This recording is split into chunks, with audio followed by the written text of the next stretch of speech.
नमस्कार दोस्तों, मैं विपिन कुमार आप सभी का स्वागत करता हूं, जहां मैं आप तक सरकार की योजनाओं से जुड़ी हर जरूरी और अहम जानकारी सरल और स्पष्ट तरीके से पहुंचाता हूं।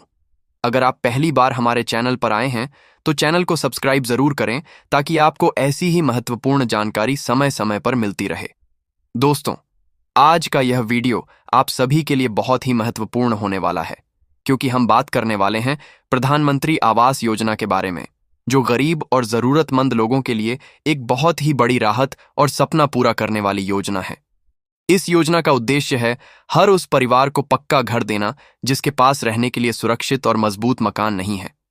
दोस्तों, हमारे देश में लंबे समय से गरीबों के लिए आवास योजनाएं चलाई जा रही हैं, लेकिन पहले जो व्यवस्था थी उसमें कई बार ऐसा होता था कि जो पैसा सरकार गरीबों के लिए भेजती थी वह बीच में ही भ्रष्टाचार की भेंट चढ़ जाता था और असली लाभार्थी तक पूरी सहायता नहीं पहुंच पाती थी।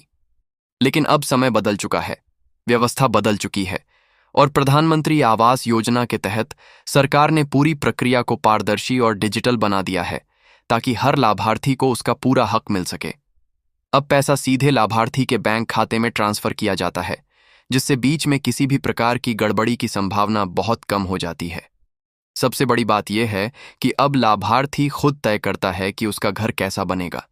पहले ऐसा होता था कि घर का डिजाइन ऊपर से तय होता था, लेकिन अब ऐसा नहीं है। अब आप अपनी जरूरत और अपनी सुविधा के अनुसार घर का डिजाइन खुद तैयार कर सकते हैं। आप चाहें तो एक कमरा बनाएं, 2 कमरे बनाएं या फिर अपनी क्षमता के अनुसार बड़ा घर बनाएं। सरकार की तरफ से इस पर कोई दबाव नहीं है कि आपको एक ही तरह का घर बनाना है। यह बदलाव इस योजना को और भी ज्यादा लोगों के लिए उपयोगी और आकर्षक बनाता है। अब बात करते हैं कि इस योजना का लाभ किन लोगों को दिया जाता है। सबसे पहले तो यह योजना उन लोगों के लिए है जिनके पास पक्का मकान नहीं है, जिनके पास कच्चा मकान है, जर्जर मकान है या जो बेघर हैं, उन्हें इस योजना में प्राथमिकता दी जाती है।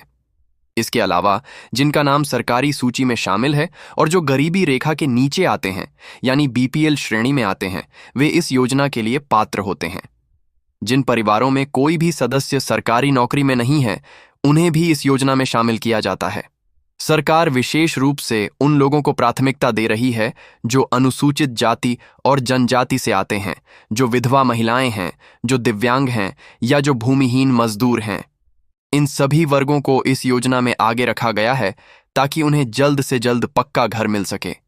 इसका उद्देश्य सिर्फ घर देना नहीं है, बल्कि समाज के कमजोर वर्ग को सम्मानजनक जीवन देना भी है। अब बात करते हैं जरूरी दस्तावेजों की। अगर आप इस योजना का लाभ लेना चाहते हैं तो आपके पास कुछ जरूरी दस्तावेज होने चाहिए। सबसे पहले आपके पास पहचान पत्र होना जरूरी है, जैसे आधार कार्ड। इसके साथ ही आपका राशन कार्ड होना चाहिए जिसमें आपका नाम शामिल हो। इसके अलावा आपका बैंक खाता होना चाहिए और बैंक पासबुक भी जरूरी है, क्योंकि सरकार की ओर से जो पैसा मिलेगा वह सीधे आपके खाते में आएगा। आपका मोबाइल नंबर बैंक खाते और आधार से लिंक होना चाहिए ताकि आपको हर अपडेट समय पर मिल सके। इसके अलावा आपको आय प्रमाण पत्र देना होगा, जिससे यह साबित